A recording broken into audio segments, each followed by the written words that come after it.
Hello, everyone, and welcome back to the Doing Good is Simple show. I'm your host, Chris Marlow, and I'm here with a good friend of mine all the way from the West Coast, the desert, where it's really, really hot and where scorpions roam the land. My good friend, John Chandler. John Chandler, welcome to the show, brother. Thank you, Chris. It is good to be with you, and hopefully we can actually talk about things that people understand rather than just trade a bunch of inside barbs from all of our life together. Well, the first inside barb, I told this to Charles Lee, our good friend, who is a Yankees fan, which is bad. But my buddy John here is a Denver Broncos fan. And so there's no worse evil than the Yankees or the Broncos in my life. But we Yeah. overcome our differences and we have each other in the show because we have like almost a 20-year friendship. It's kind of wild. Well, I mean, the only reason we have a friendship right now is because the Raiders have pretty much been terrible ever since you and I became friends. So I mean, that makes it a lot easier. The Raiders have been terrible since I was a kid, John. Let's move on. Actually, one of the things we're going to talk about is what it means to be healthy. And if you're a Raider fan, you need a lot of counseling, a lot of spiritual direction because you've had zero hope in your life for the last 25 years. So, John, welcome to the show. Do me a quick favor. Can you please just introduce yourself, who you are, where you live, and a little bit of your background? Sure. Yeah, so my name is John Chandler. We've covered that. I'll just point out that, oh, she's on the floor. I thought she was on the couch. My doodle is right behind me, Zoe, so I'll introduce her because she might make her presence known here while we're talking. Hey, it's a casual show, man. You can jump in and be a part of it. So I am, at the present time, I am a web developer and a spiritual director. And primarily what we're talking about today is my role as a spiritual director, which is what I'm slowly transitioning towards more. And how I got to this place, goes back to even how I originally met you, really, which is I was a pastor for 25 years. I worked in a large church here in Arizona. And then I spent about 3 years helping start a church in the Seattle area. That's where I met you. You were briefly there. And then I spent about 12 years in Austin, Texas, and I started a church when I was in Austin, but I did that bivocationally. And I also worked at that time as a web developer. Actually, some of my first paid projects were the child sponsorship site for Help One Now. That's right. And then later the original garage sale for orphans website, so long ago. That's a little throwback. That way throwback, yeah. And then we left Austin probably about 5 or 6 years ago, and I was considering looking into church roles again, and really just felt as I was in the process of that, this sense of this next season of life, I would rather walk alongside other people who are in those roles. Like I had experience in a mega church and in the struggling, fledgling church plant bivocationally. And I experienced the gamut of that and started doing training for spiritual direction. And I've been doing that for the last several years. I meet with a lot of pastors, but I also meet with people in a lot of other, roles in life and just trying to grow spiritually, trying to understand like what is the leading, what is the direction of God in their life, how to be healthy. So a more important question to ask ourselves than ever before. Yeah, thanks, John. I want to remind everyone we're going through a 10-week series based on my book, Doing Good is Simple. It's interesting when you write a book, you forget you kind of have done that, and it kind of sits on a shelf. And every once in a while, you remind yourself, like, okay, I wrote a book. And a couple of months ago, I just began to I had a couple speaking scenarios, and I began to look back at the book. And I began to ask myself a quick question: is the book still relevant 10 years later? I was writing this book 10 years ago. It came out 9 years ago, 2016. And I'm asking myself, is doing good simple? Can everyday normal people make a significant difference in the world? One of my passions is to end strong. Whenever you start an organization, it's so rare to end strong. So one of the reasons I want to have John on the show is there's multiple reasons. The partners that we have around the world, they're the most amazing humans you will ever meet.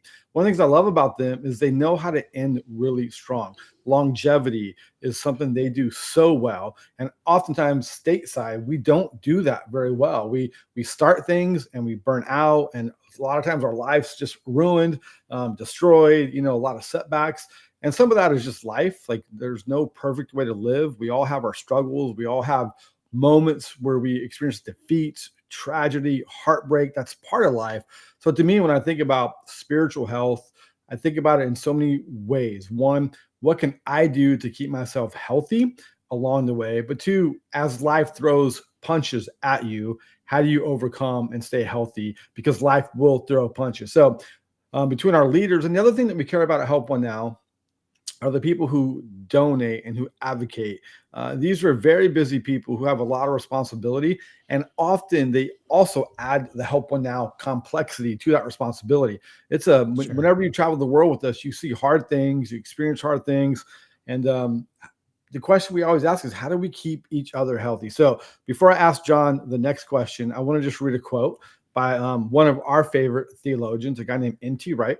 And N.T. Wright, it's in chapter 8 in my book. I just start off every chapter with a simple quote. And typically, what's interesting about writing a book is the quotes I put in the book are the things I got reshared the most. I'm like, wait a minute, that's N.T. Wright's quote in my book. Dang it. Okay, maybe he's a better writer than I am, no doubt. But here's what N.T. Wright says, and then John will jump into what you do. Love is a language to be learned, a musical instrument to be practiced, a mountain to be climbed via some steep and tricky cliff paths, but with the most amazing views from the top. And when I think about what it means to be a good neighbor, to be a good friend, I want to see people get to the top.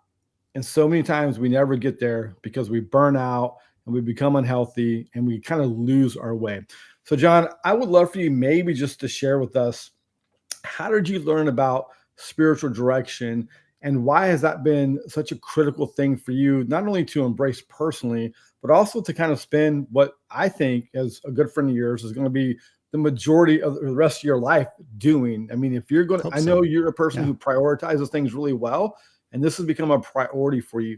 Why is it so important to understand spiritual direction? Because I think often folks think of counseling, or they think of like retreat centers, but spiritual direction isn't something folks know a lot about. What is it, and why is it important? Yeah. So I was not, I grew up going to church. My dad was an elder at the church I went to. We were there every Sunday and all that. I did not hear about spiritual direction probably until I was about the time I met you. I was in my mid-30s, and I went to Mars Hill Graduate School in Seattle, which is now called the Seattle School of Theology and Psychology, or the other way around. I don't remember the order they say them. But I noticed when I was going through the process to apply there that one of the things they offered was a certificate in spiritual direction. And I wasn't even aware, I wasn't even familiar with what that was, because it just was never part of my upbringing in church. It was not part of the first, 12 years of ministry I did in a large evangelical church. And so I was interested in it. And then the rest of my journey was a little more adjacent to that. I got more and more interested as I was doing church planting, even in spiritual formation, spiritual growth. Like, if you want to be involved in mission, you really can't do mission unless you are healthy yourself. And so I was really interested in that. So, I went through and did the years of ministry I did. And then, like I said earlier, I got interested in spiritual direction because I realized that was probably something I would have benefited from. And as large churches go, the first ministry I did was relatively healthy, right? As a large church. And I got a lot of guidance and a lot of direction, and was challenged a lot in how to be a good leader, how to be effective in ministry and the things I do. But what I didn't get was a lot of my own personal formation, my own spiritual health. It was just kind of assumed it was there. Yeah. And so when I first started doing some training around spiritual direction and started doing a lot of reading, one book, or one quote from a book that really stands out to me, came from Thomas Keating. And it was a book on centering prayer that was written probably about 40 years ago. And in the midst of that, one of the things that he wrote in there, and this is paraphrased, but he said along the lines of, so many people in our parishes, he's writing toward priests, so many people in our parishes are looking to have a deep experience of prayer, and we don't know how to give it to them. And that just resonated for me, because oftentimes, even when I was in ministry, I felt like I was a poser sometimes, not because my faith wasn't authentic, but just because I felt like sometimes I saw people in the churches I was helping to lead who had a deeper, more authentic faith, or a more genuine, authentic relationship with some sacred presence with Jesus than I did. Yeah. And so that really clarified and crystallized for me what I wanted spiritual direction to be, which is how can I help people have some kind of deeper, richer encounter with this sacred presence that is in their life, that is forming them and shaping them, and walk alongside them and learning and understanding how to hear that and experience that. Would you say, John, with that in mind, when we look at the state of the church and spiritual formation, Sure. it feels like we've both spent a lot of time in church space, and it feels like we so desperately want to experience this depth of connection to God and to even one another. Mm-hmm. But we almost go from like service to service, and we kind of think of a service like I'm going to go refuel myself at this Sunday Yes. service. Yeah. But really, the most important thing is learning how to refuel yourself between you and God. Sunday service is important. Life with other believers, which we're going to talk about in a second, is important. The whole this chapter is about collaboration. What does it mean to do life on mission together?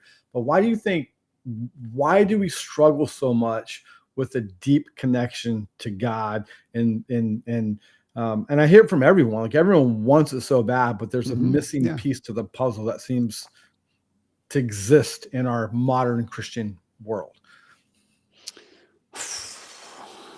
I thought you knew the answer to this, bro. Come on. This question wasn't in the pre-questions.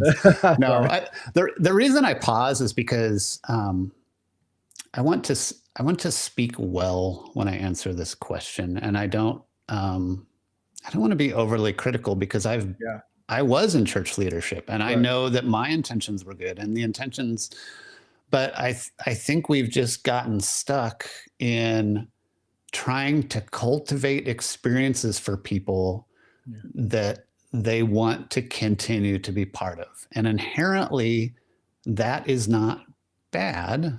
But what it means is, like when you look at a church website, a lot of church websites, most of what you see is, this is how great our Sunday experience looks. And that's what you get a taste of. And that's what you're being invited into, right? Yeah. And that is part of it. But there's a lot of layers underneath that are sometimes hard to peel away to get into. This is what it looks like to be in authentic formational relationships. And even to get into those spaces in churches sometimes, even when they exist, it's pretty hard to find your way into those spaces. So I think we generally just don't do a good job. I do think we've tried, right? But I just generally think in the North American church especially, we just don't do a good job of putting people into authentic, vulnerable relationships where they can be known. And honestly, it starts with our pastors, because we place our pastors. I just had 2 conversations with pastors this week, and that's why this feels like so fresh to me right now, where these are 2 very, from what my experience of them, 2 very authentic, humble men who don't feel like they can be their authentic selves because of the pressures to be a certain kind of leader, a certain kind of pastor, fulfill their role in a certain kind of way. Yeah, and I see that. I felt that. I know you felt that. There's nothing worse than being a leader where you can't be authentic. Yeah. We almost got to like put on a layer, and then it feels like that layer has a greater gap. And one of the reasons people don't end strong is because that gap becomes bigger and bigger and bigger. And then you kind of lose yourself in the moment. So if you're a pastor listening to this, we know how complicated there's a complexity to Christianity in North America like never before. You're supposed to be amazing at everything all the time, and every Sunday stand on a stage and be awesome. And so my heart goes out to pastors who are trying to navigate this thing. So I want to maybe connect into that. One of the things that this chapter talks about is the power of collaboration. And, I think this is why this is the complexity. There's this twofold harmony that we have to balance as believers. One is to live on mission, which really means to take action. There's so much action in scripture. You just see a very active, mobilizing world. But also there's this whole spiritual connection to God. There's Jesus preaching to the crowd and like journeying throughout cities and doing work and getting in a boat and saying, I'm going on the other side of the lake and you're not coming with me because I need to disconnect. when we think about collaboration and living on mission, how can we do that well long term? Like, what's the? I know there's no special ingredients that will guarantee a success, but how do we live on mission and do it in a way that's healthy and reflective? And for me, one of the things I'm always thinking about, John, is my identity can never be in the action of the ministry. My identity has to be in the connection to God, and out of that connection will overflow fruit to take action. But I don't know if I'm right or wrong there, but how can we collaborate well, take action, and stay healthy? Yeah. I mean, in some ways, like if you ask the question, how is this chapter still relevant, right? I feel like this chapter is more important and more relevant than it was when it was published in 2016. Collaboration assumes community, right? And all of the anecdotes and all of the data seems to point that we're struggling more with community than we were 10 years ago. Like we have less, Robert Putnam's word or phrase from years ago, we have less social capital now than we've had in a long time. And I think part of that is because we've tribalized more, speaking specifically to the United States, but I think this is happening other places as well. Like we've tribalized more, and we start to identify not with communities, but with tribes, like forming ourselves around people who think the same way we do. And so our causes actually split us apart rather than bring us together. Like the work that Help One Now is doing is amazing work and should invite a lot of people to rally together. But as you know, even within Help One Now, there have been people who have chosen not to participate just because there might be values that you have that don't reflect their own, even though you might be aligning on the same work. Yeah. So I think between the way that we've split apart, and also though, I think the pandemic accelerated something else that was already happening, which is we're just more and more disconnected from one another. And we don't know how to form authentic relationships. So all that to say, like I meant to grab it off my shelf and bring it over here. Last year, one of the books I read that really stood out to me was David Brooks' How to Be Known. Yeah, and I kind of feel like that book could be subtitled Being Known is Simple, right? And it's almost like these two things can start to come together and work towards it from the same end, which is, on the one hand, there is effort involved and there is work involved to learn how to reconnect and be known by other people, and intentionally put yourself into relationships where you are just continually getting together with people. And at the same time, one of the ways that you can best experience that is when you partner alongside other people for some rich and beautiful and meaningful cause. And so working towards justice, working towards some kind of cause, working towards doing good can be an invitation to come alongside others and even put aside some of those differences that we're choosing to separate ourselves by rather than move back together. John, if you're someone listening to the show and you realize you're in an echo chamber, kind of what you're alluding to, you've chosen a tribe and you're like, wait a minute, like I think, if you're in an echo chamber, there's a good chance there's a value system you have that you believe that echo chamber has, that tribe has, but also maybe to be healthy and maybe if you were a spiritual director and you were talking to people and you saw maybe some extreme views here or whatever echo chamber someone's in, how would you help people balance out, have conviction and have belief, but like see the world as more nuanced and complex than just your belief system or your echo chamber? How would you lead someone through that conversation where you're not trying to change who they are or their value system, but you're almost trying to get them to look up and like, it's a big world full of all kinds of other things. See the other as well as what you personally value. And it feels like if we can do this better, we would make so much progress in humanity. Yeah. I mean, be friends with people who don't think the same way as you.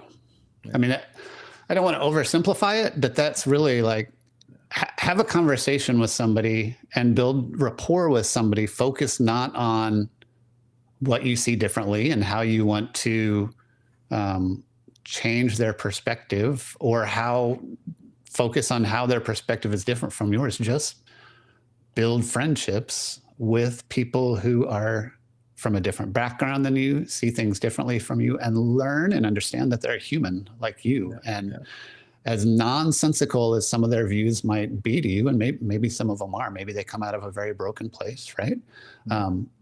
But even if you don't agree with those views, understand what's happened in their life that's led them to that place, to have that. And then maybe those conversations will happen more about why you view, and maybe there'll even be opportunities to exchange views in a way that might influence one another. But that's never going to happen without meaningful relationship, and rapport to be able to do that. So I don't want to oversimplify the answer to that, but in some ways I feel like that is the only answer to that, Yeah, it's amazing. I know we've taken so many trips and we've had so many experiences stateside or international in the Help One Now ecosystem. And oftentimes we'll look at the list and we'll see people who are very clearly identified with things that may not, they may not agree with everyone else on the trip.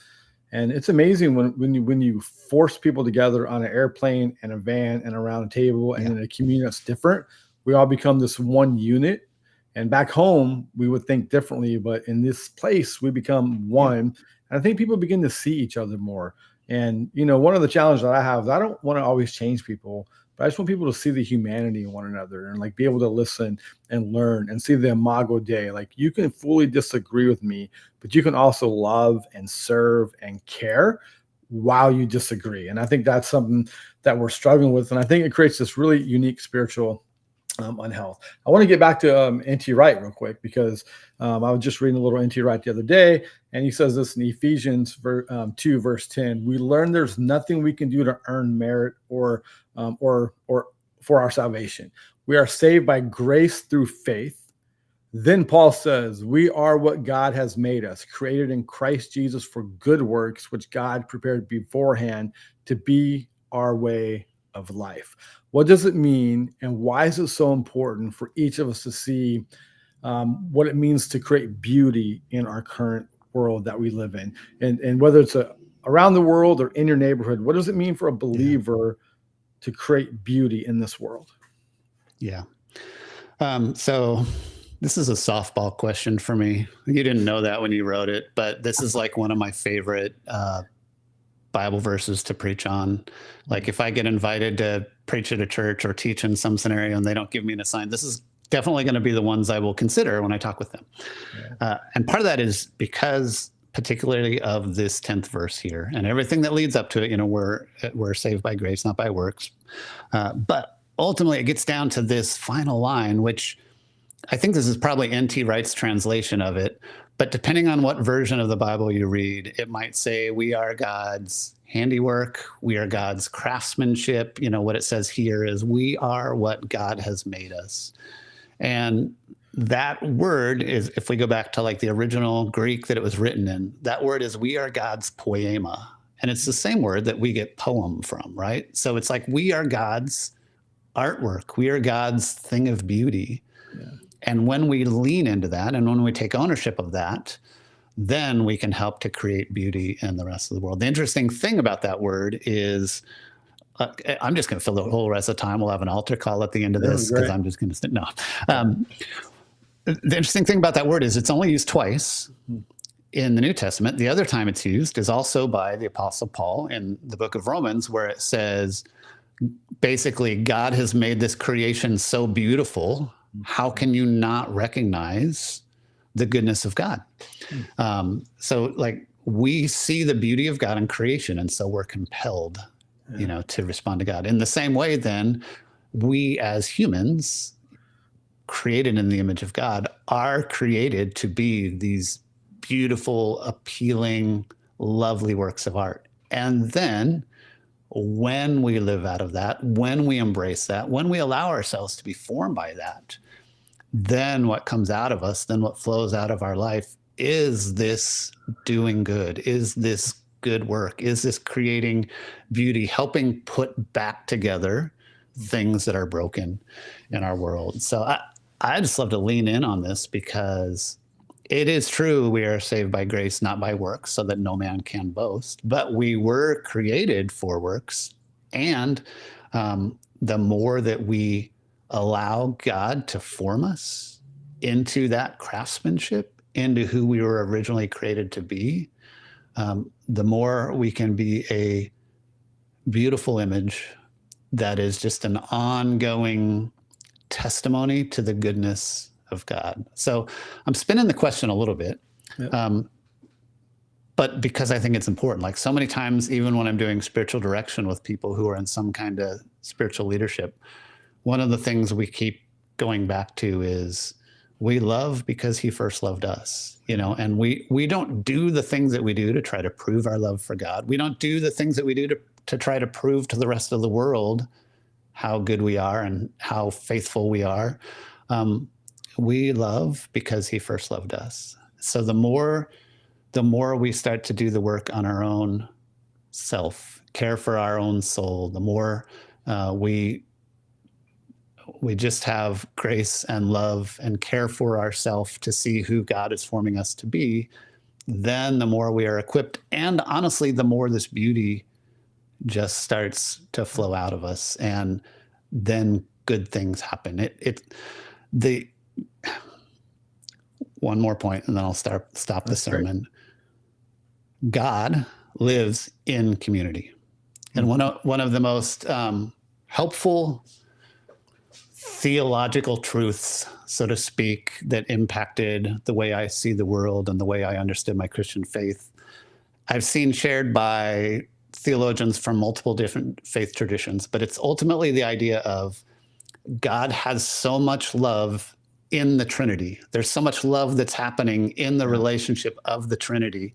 It couldn't help but spill out into creating this good and beautiful world.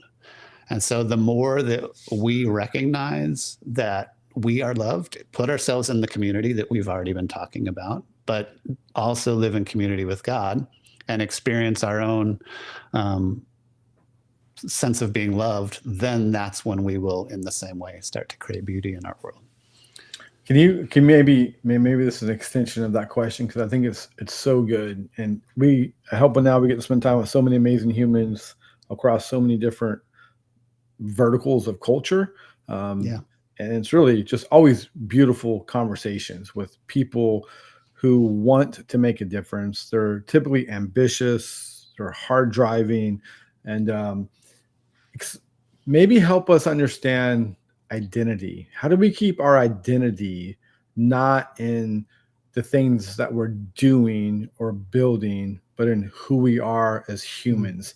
Because it feels like when I think of a spiritual director, I kind of feel like, it's a spiritual coach who can like get focused on the most important thing and keep building from there. And I'm going to constantly drift just with the way I am as a human, and a spiritual director is going to move me back to center. How do we stay centered as we also navigate real life complexities and keep our identity in the right places at the same time? Yeah. I mean, I think it's being known, right? I think it's, I don't mean to repeat a prior question, but I think it's being known, which is so much, especially for people who are in leadership roles, but I think we're all drawn towards this, which is, I think the opposite of knowing our identity is to live out of some kind of false self. Like there's the notions of true self and false self that we engage a lot in spiritual direction. Or one variation of that from a writer named Marilyn Vansel that I really appreciate is we have our authentic self and our adapted self. And so much we live out of our adapted self, which is this facade or this construct. And the problem with that language is it sounds external, because in some ways it very much is internal, because it's even how we see ourselves, which is, this is the person that I need to be so that I can find success in this world, so that I can accomplish things, so that people will hear me and follow me and what I have to say. And we just keep trying to perpetuate our image, our brand.